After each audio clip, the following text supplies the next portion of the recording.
Good afternoon, you're watching DM News live from Manchester Central for this special congestion charge news. As you're aware, the referendum is announced today, and we'll be finding out in just a few minutes the results of whether Manchester has voted yes or no for a congestion charge.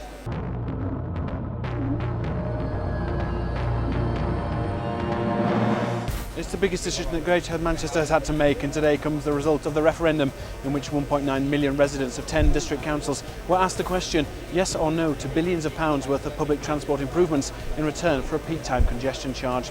Well, 10 p.m. last night was the deadline for ballot papers to be returned, and following a flurry of voting right up to the last minute, this morning here at Manchester Central, the count got underway, and within the next half an hour, we hope to bring you the decision live as it's announced. Now, under the proposal, Greater Manchester would receive £1.5 billion from the government's Transport Innovation Fund, and a further £1.2 billion will be borrowed and paid back through a mix of congestion charging and public transport revenues. Once the loan's been paid back, money from the charge will be spent on further public transport improvements and reducing congestion. So what are these public transport improvements that have been promised in return for the charge? Well, Polly Winder has been finding out. Nearly £3 million will be spent improving and enhancing the public transport system across Greater Manchester. There'll be a further 22-mile expansion of the Metrolink system to include services to Oldham, Rochdale, East Didsbury, Ashton-under-Lyne, the Trafford Centre and Manchester Airport. More than 30 railway stations which would be upgraded in addition to extra carriages for the busiest rail services. In a move to reduce journey times, buses would be provided with more segregation from other traffic, with a rapid transit system which would run along Oxford Road as well as between the city centre and Bolton and Lee. A fleet of 120 American-style yellow school buses would be introduced to transport pupils to and from school.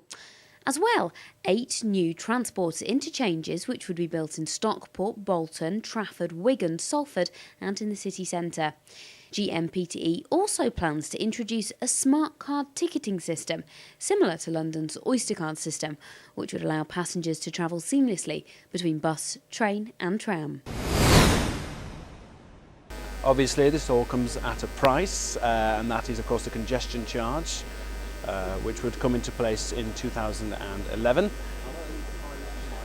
After 80% of improvements were put in place. It would be the largest congestion charge zone in Europe, larger than the one currently in London. It would cover a 60-mile radius, and it would affect people not just coming into the city centre, but also on the outskirts of the motorway. And as I say, we're just eagerly waiting now for the results, which will be announced any minute now. And just before they announce the results, I'll just tell you the turnout now. Bolton, we had 48.8% of people turned out. Bury, 57.4% of people. Manchester Central was very low, 46.1%. Oldham was 54.4%. Rochdale just over half with 50.8%. Salford was 57%. Stockport was 59%. And Tameside was 60.7%. No.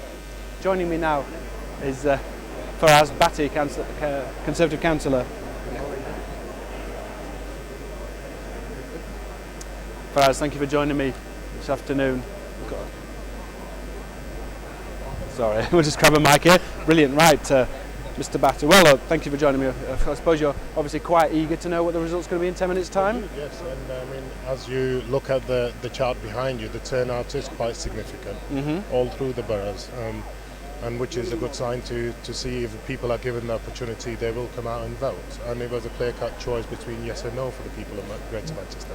The turnout is not great, though, is it? We're looking at just over 50%. I mean, Trafford seems to have the biggest turnout with 63.6%, but, you know, Wigan was 45.3%. Indeed, but if you sort of remember to the start of the week, the whole turnout was looking dismal altogether, basically, and now it has seemed to have made inroad and number has gone up slightly.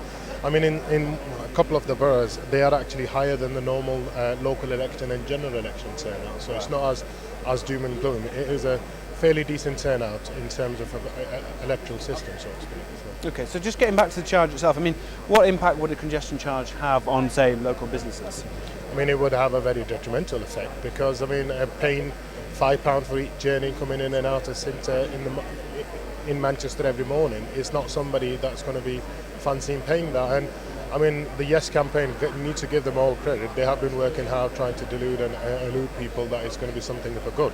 But as with the current climate as well, I strongly felt, along with the Know team, that it was not an appropriate option to be given to the people of Greater Manchester. Yes, we do want a better transport in Manchester, but not on the cost of a congestion charge. Okay, so what do you think the result will be today? I mean, from what I can hear, it's not official, as you know. It seems to be quite towards the no sign, but I mean, we will obviously wait and hear and see what's going to be the outcome of it. Nonetheless, if it is a no, then obviously the authorities have to come back to the tables and start thinking about the plan forward. And the problem is, from the TIF bid from the start, there has never been a plan B. And that is, to me, is a failure of the organisations itself. If the result was no, do you think this would have a higher effect, as in would this be a blow to the government, as it were?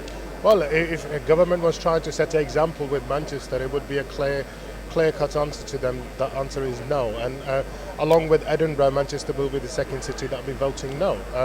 But as I said, we'll have to wait and see when the result comes out. Okay. Now, the former Transport Secretary Ruth Kelly has said that 30,000 future jobs in Manchester were believed to be at risk if traffic problems were not resolved. So, I mean, do you think that's an accurate figure?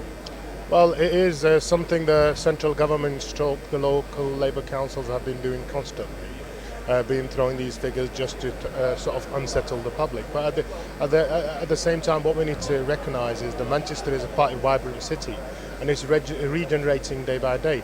Not just Manchester itself, but Greater Manchester as a whole. As you know, the amount of developments that's taken place in Trafford, in Rochdale, in Bury, and many are going on still. So I think the announcements are about to happen, I think.